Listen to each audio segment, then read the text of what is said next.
Greetings and welcome to this edition of Positronic. I'm Barry P. Cook. Let's talk about the latest edition of Star Trek Discovery. It was called Stormy Weather, and as it starts out, we see that Michael now has her own heritage tree, just like the one we saw in the previous episode that the prisoner had stolen from that woman. It turns out that Disco's next task, I affectionately call the Discovery Disco, Disco's next task will be entering a subspace rift left behind by the DMA in order to examine whatever is in there, particles, waves, whatever might be in there, to get an idea of, where this thing comes from, who created it, and so forth. I guess there was some kind of DMA event, and then it moved on, but it left behind this rift, so Discovery's going in there to check it out. And just before that happens, there's a kind of a cool moment where the crew is called to the bridge to go to their stations. The crew members are all called to go to their stations, and Zora makes an announcement over the PA or whatever, and it was pretty cool to see them all going to their stations. Anyway, Adira is filling in for Linus this week on the bridge because apparently Linus has been unwell. He catches colds. We know this. So that's the setup. They then arrive at the area of this subspace rift and they head inside. Now, what's a little crazy about that is they don't send any probes in advance. They don't send a shuttle. They don't send a bot. They don't send a beacon. They just head right on in there to this subspace rift without investigating it or checking to see if it's dangerous. Nothing. And sure enough, when they get inside the thing, which by the way takes some doing because apparently at the edge of it, or I guess they anticipated it being inside as well, a really bumpy sort of effect of space. And they expected it to be bumpy, like turbulence. So they're heading in, and as they're going in, yes, there's turbulence, and then they're doing this number. And the shields are, being hit with whatever it is. But then within a moment, it stops. And the captain, asks to see, okay, show me what's out there, put it on the screen, turn on the sensors, and so forth. And the various bridge personnel report that they're not getting anything on the sensors. Not even the normal sort of sound of silent space, which, I guess would be like vibrations, the planetary bodies, other space bodies vibrating at various frequencies, whatever, even though there's no sound in space. But they expected to hear something. They expected to detect something.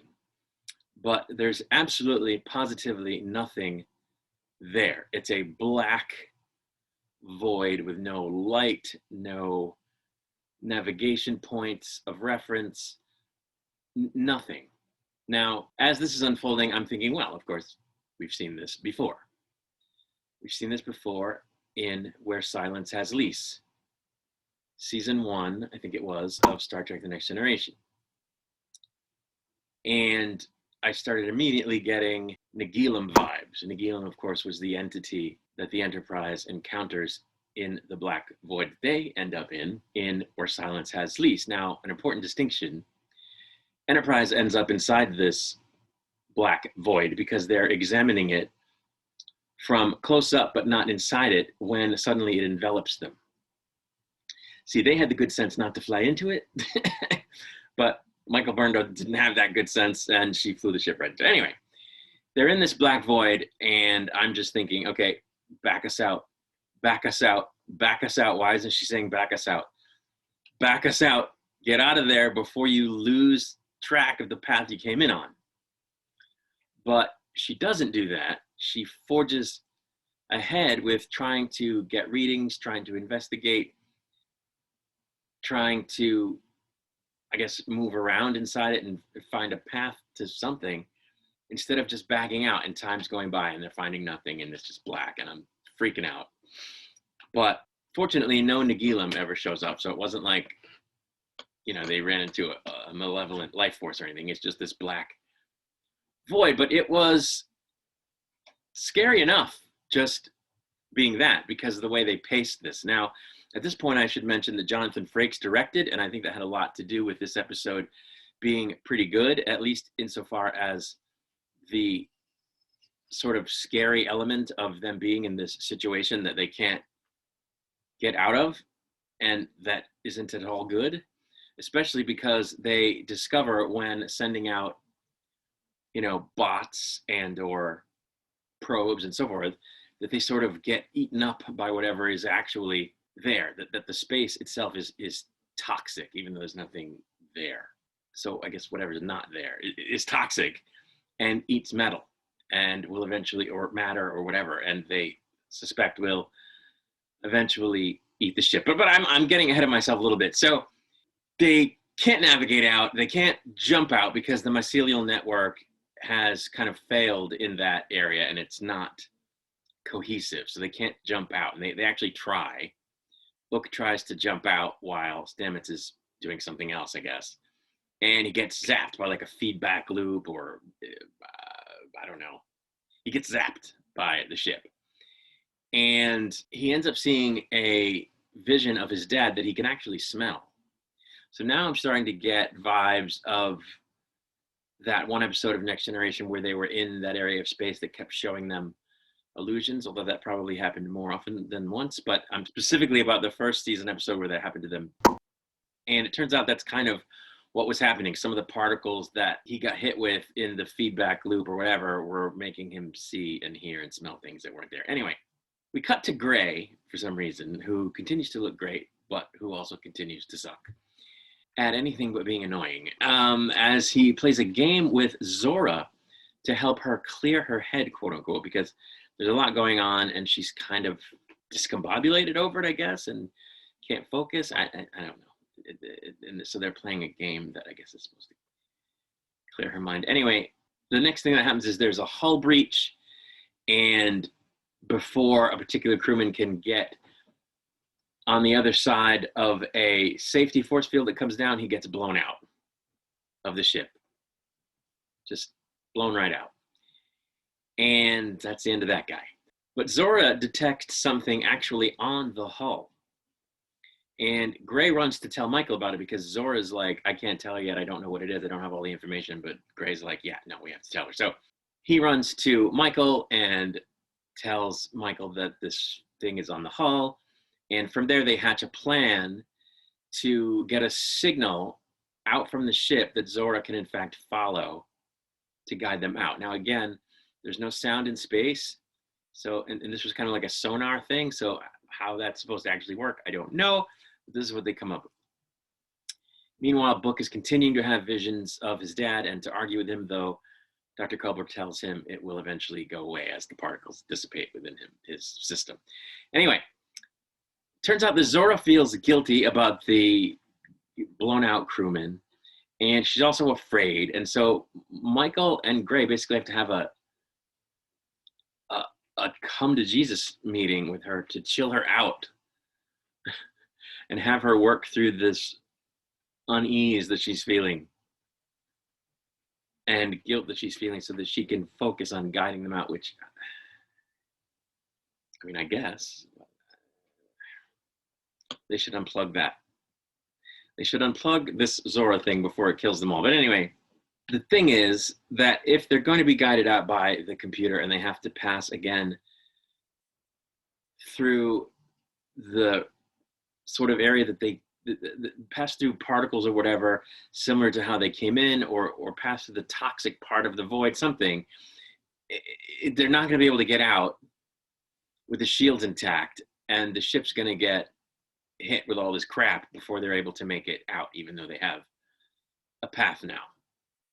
So Michael orders all the crew to be sent into the transporter pattern buffer, a la Scotty in Relics, for safekeeping while the ship is hit with all this toxic stuff, so that they can be brought out of the pattern buffer afterwards when everybody's safe from this area of space when the ship gets out.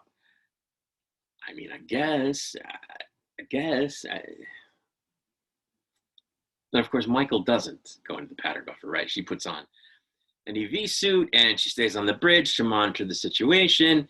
And she ends up having to coach Zora through her fear to help her focus, like I was saying, on following the signal. And she starts to have trouble doing it, but Michael gets her through it, and then the bridge begins to superheat. And Zora asks Michael if she wants her to sing her a song, and Michael says yes. So she sings Stormy Weather, which is where they get the name of the episode from. And soon enough, Michael passes out. Soon thereafter, the ship, of course, gets to safety and begins undergoing repairs at space dock. And it turns out that Zora is now feeling much better. She makes her own heritage tree with the whole crew on it because they're her family. And that's how the episode ended. But, right before they go and investigate this rift, Saru tells Michael, well, the Voyager investigated a similar, anomaly at one point, and so did Enterprise.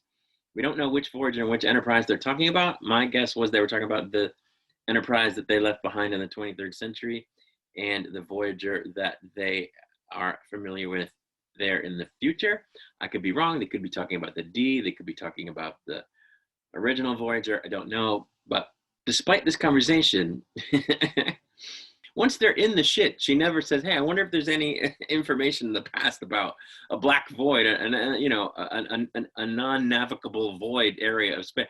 Never looks into it, just keeps trying to struggle to find a solution with the crew on their own. And it was just, why wouldn't you consult? They have the sphere data, which knows everything that's ever happened in the universe ever. And yet they run into problems again and again. They never consult this thing. It just doesn't make sense to me. Anyway, that was the episode. You can't really tell, but I actually liked this episode for the most part because of the sort of creepiness of the whole, what the hell are we going to do now, and what's happening, and why can we not navigate, and why can't we see any stars? That was pretty creepy and cool, I thought. But yeah, it went off the rails soon after that part. So I don't know. I was glad still that this was a more encapsulated episode than it was serialized in any way. They don't deal in this episode with really anything from before this episode. So it was self-contained, and that's what Star Trek is supposed to be. It's supposed to be self-contained.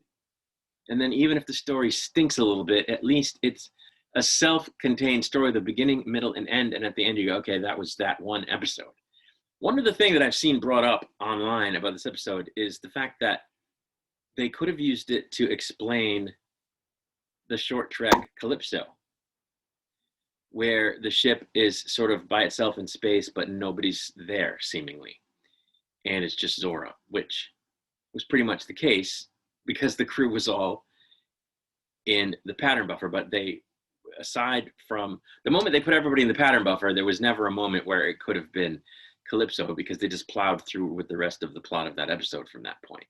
So it was kind of weird that they didn't proceed from that point in a way that would have explained what we saw in Calypso. But even that would have been tricky because, of course, there's no A on the hull of the ship in Calypso, and it takes place after this, presumably, because it hasn't happened yet in the show timeline. So it's, anyway, so people were disappointed about that. But anyway, that's the episode, and it is what it is. So I'll be back with my review of the next episode once it's released. Until then, I wish you all peace and long life.